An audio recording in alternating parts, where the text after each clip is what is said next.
Hello साथीभाइ, good morning. म अहिले चाहिँ यहाँ हाम्रो भेकको रङ्गली चिया बगानमा छु र म त अहिले तकदा जाने क्रममा त म अलिकति यहाँ तपाईँलाई भिडियो गराउँछु।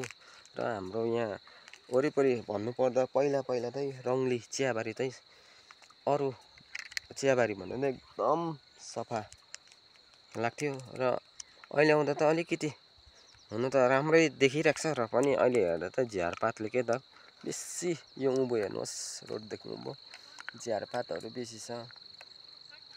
के हो कसो अब त्यो त थाहा छैन र पनि यो चाहिँ एउटा मुटु नै मानिन्थ्यो नि। रङ्गली चियाबारी भन्दा त यस्तो दामी लाग्ने हो। यहाँ पर ग्राउन्ड पनि छ, चियाबारीभित्र मजाको ग्राउन्ड। र यो रङ्गली चियाबारी चाहिँ अरू चियाबारी भन्दा त बेग्लै किसिमको थियो नि त। सफा मतलब अब एकदम स्याहार सुसार पुगेको चियाबारी।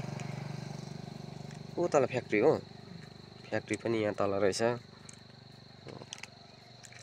अरू त बुझिनँ मैले, त्यही हो तपाईँलाई मेरो फेसबुकद्वारा त तपाईँलाई अलिकति भिडियो क्याप्चर गरेर देखाएको मात्रै। सधैँ त एकदम सफा हुन्थ्यो नि त।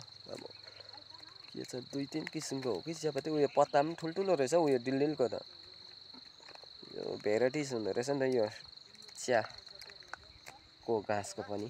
त्यसै कारण टुरिस्टहरू त्यहाँनिर फोटो खिचिरहेको छ। मनमा लागेको त्यही हो। यो कमान चाहिँ अहिले घरि कस्तो छ के छ त्यो त थाहा छैन। म त अब मङ्पू सिन्कोना प्लान्टेसन बासी हो।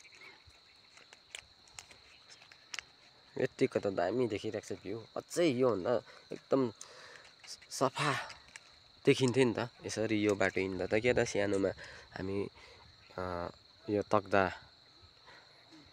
आउँथ्यौँ र हिँडेर यो ओह्रालो गएर यहाँ तल एक रात बसेर नाम्रिङमा बसेर घर जान्थ्यौँ नि त मङ्पू। त्यसै गरेर यो एकदम दामी जग्गा नि त। यो ग्राउन्ड यहाँ पर दामी छ ग्राउन्ड, दामी। अहिले यहाँ यो माथि देखेको चाहिँ यता चाहिँ तकदा साइड हो। यता कता हो त्यो थाहा छैन, पुबुङहरू है कि। यहाँ त यस्तो अब मौसम यस्तो दामी छ। अहिले भन्नुपर्दा हामी रम्बी माथि मङ्पू हाम्रो माथि बजारै होइन, अलिक डाउन नै पर्छ र गरम यस्तो डरलाग्दो छ। तर यहाँ चाहिँ यो देख्दा त तपाईँलाई कस्तो लाग्छ, एसी भित्र पसेको अब महसुस हुन्छ नि त। अब चाहिँ हामी जाँदैछौँ एसी खान, एसीको हावा ताप्नु। यो त अर्ग्यानिक, यसमा पैसा पनि पर्दैन। यो नेचरली प्राकृतिकको देन हो नि त। अब म त्यहाँ माथि जानुपर्छ, उषा र म छु अहिले। र यही भन्दा पत्ती मजाको आइरहेको रहेछ, दामी। भन्नुपर्दा त यस्तो हुन्थेन नि त पहिला, यस्तो खालको बिचमा के त झ्यारपातहरू। यहाँ माथि हेर्नुहोस् त यस्तो हुन्थ्यो हो, दामी छ।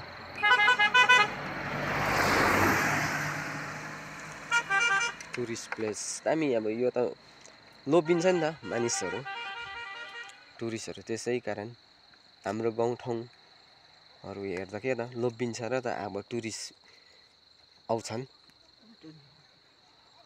टुरिस्टहरू त्यहाँनिर अहिले सेल्फी फोटो खिच्ने काम भइरहेको रहेछ। र नलोभिने त को होला र। यो अब त्यत्रो अब सहरमा बसेर आउँदा यो त कस्तो एउटा खुल्ला जग्गामा, मतलब यो त अब यहाँको हावा चाहिँ कुनै उयो छैन, रोकथाम छैन। यो नेचरली प्राकृतिक हो।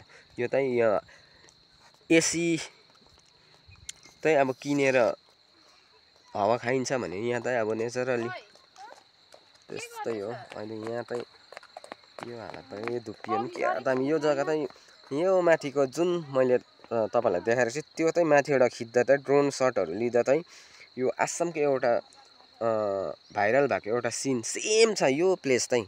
यहाँ रङ्गलीको यो जग्गा त दामी लाग्छ नि त, दामी छ त्यो जग्गा। यहाँ माथि सानो उयो पनि भएको जस्तो लाग्दै थियो।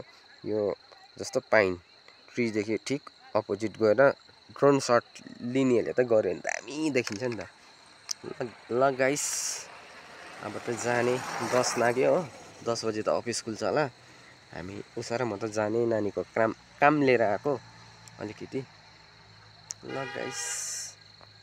र गाइस म त कहाँ छु भन्दा त अहिले तक्दा आउने काम भएर चाहिँ काम बनियो अफिसियल इन्कम सर्टिफिकेट बनाउनु आएको थिएँ र त्यो भएर चाहिँ म अहिले यता घर आउने क्रममा त यो जग्गा जुन तपाईँलाई देखाइरहेको छु अहिले टुरिस्टहरू यहाँ घुम्न पुरा आइरहेको छ मौसम पनि यहाँ एकदम दामी भइरहेको छ कुल एसीमा बसेको टाइपको यसको खास मैले यो भिडियो गर्नुको कारण चाहिँ के भन्दा चाहिँ यो जग्गामा चाहिँ मैले अहिले पर फोटो पनि देखेँ त्यो जेरक्स पोइन्टमा यो जग्गामा चाहिँ सेकेन्ड वर्ल्ड वार हुँदा चाहिँ हाम्रो इन्डियन सैनिकहरू मतलब इन्डियन सैनिक होइन अब त्यो इलाकाको सैनिकहरू चाहिँ यहाँ छाउनी बनाएर बसाएको ठाउँ रहेछ अहिले यस्तो मजाको भइरहेको छ योहरू थिएन त्यसमा सैनिकहरू मात्रै यहाँ एउटा पुरा उयो उनीहरूको गस्ती लाएर बसेको ठाउँ एउटा सेन्टर जस्तै बनाएर बसेको रहेछ अहिले त टुरिस्ट प्लेस भइरहेको छ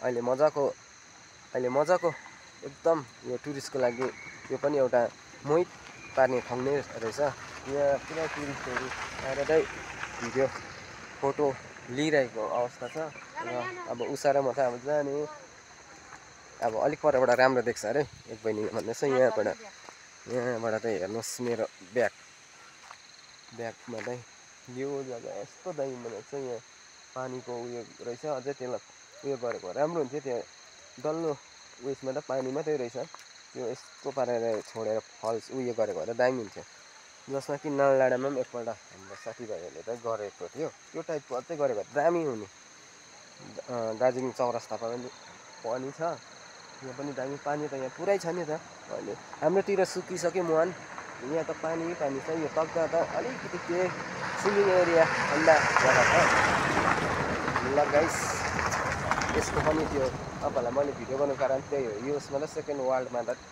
त्यस ताकका सैनिकहरू त छाउनी बेस क्याम्प एउटा सेन्टर नै बनाएर बसेको यो तपाईँहरू आउनुहुन्छ मङ्पू कहीँबाट अब म त मङ्पूबाट आएको कहीँबाट आउनु यो जग्गा चाहिँ त्यति बेलाको इतिहासमा चाहिँ यो चाहिँ एउटा मानचित्रमा बसिसकेको ठाउँ त यो मजाको छ ल गाइस अहिले चाहिँ अब जाने एक लाग्यो अब बाटोमा नै मोमोहरू हुन्छ के हुन्छ खाने ओके गाइस र साथीभाइ अब चाहिँ तक्दाबाट आइपुग्यो यहाँ रङ्गलीको यसमा मोमो खायो माथि त खाइन्न अलिक हतारै थिएर अब यहाँ पहिला पनि एकपल्ट आएर खाएको यहाँ सब्जी मोमोहरू खाने उसले आलु भुजिया खान्छ अरे र मैले अघि तपाईँहरूलाई भनिसकेको छु मेरो जुन ब्याक साइडमा छ यो रङ्गली चियाबारी एकदमै यो पहिलादेखि नै यो जग्गा त एकदम सुन्दर हो नि त यो चियापत्तीले गर्दा एकदम सफा चियाबारी मात्रै सबैभन्दा राम्रो बेस्ट चाहिँ यो रङ्गली चिया बगान